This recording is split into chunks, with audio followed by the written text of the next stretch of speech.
Hi everyone, welcome back sa channel, and for today's vlog, gusto ko lang i-share sa inyo ang isang napaka-espesyal at emosyonal na pangyayari na siguradong tatatak sa puso ng bawat isa sa atin. Alam nyo ba yung pakiramdam na matagal mo nang inaasam ang isang bagay, o isang taong mahal mo, at sa wakas, dumating na ang tamang oras para mangyari yun? Ganyan mismo ang nangyari sa mama at lolo ni Medeth, at syempre, kay Medeth mismo.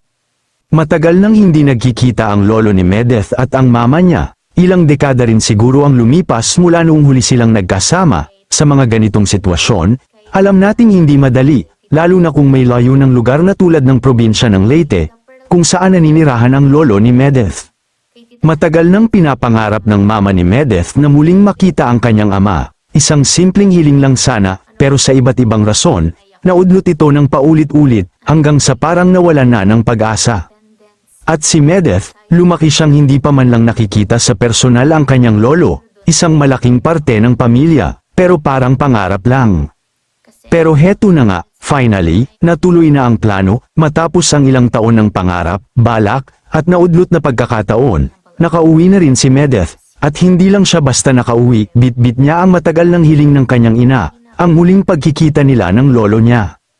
Grabe, guys! Imagine the emotions, pagdating nila sa bahay ni Lolo sa Leyte, ramdam na ramdam mo ang saya, luha, at yakap ng isang reunion na matagal na nilang inaasam.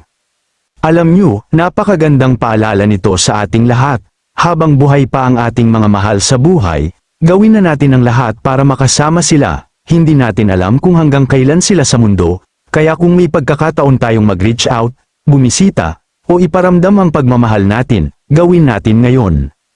Medeth, saludo kami sa iyo, hindi madali ang bumiyahe, lalo na kung malayo ang probinsya at maraming hadlang sa buhay. Pero pinili mong ipaglaban ang sandaling ito, at ngayon, nabigyan mo ng katuparan ang hiling ng mama mo, hindi lang niya nakita ang ama niya, kundi na ipakilala rin niya ang apo nito, isang buong henerasyon ng pagmamahalan ang muling nabuo.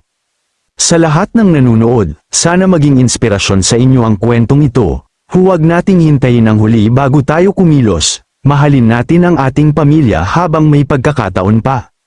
Kung may lolo't lola kayo na matagal nyo nang hindi nakikita, baka ito na ang sign, tawagan nyo sila, bisitahin, iparamdam ang pagmamahal. Thank you so much for watching, and don't forget to like, comment your thoughts below, and share this video if you think someone needs to hear the story. See you sa next vlog. Family is not just important, it's everything.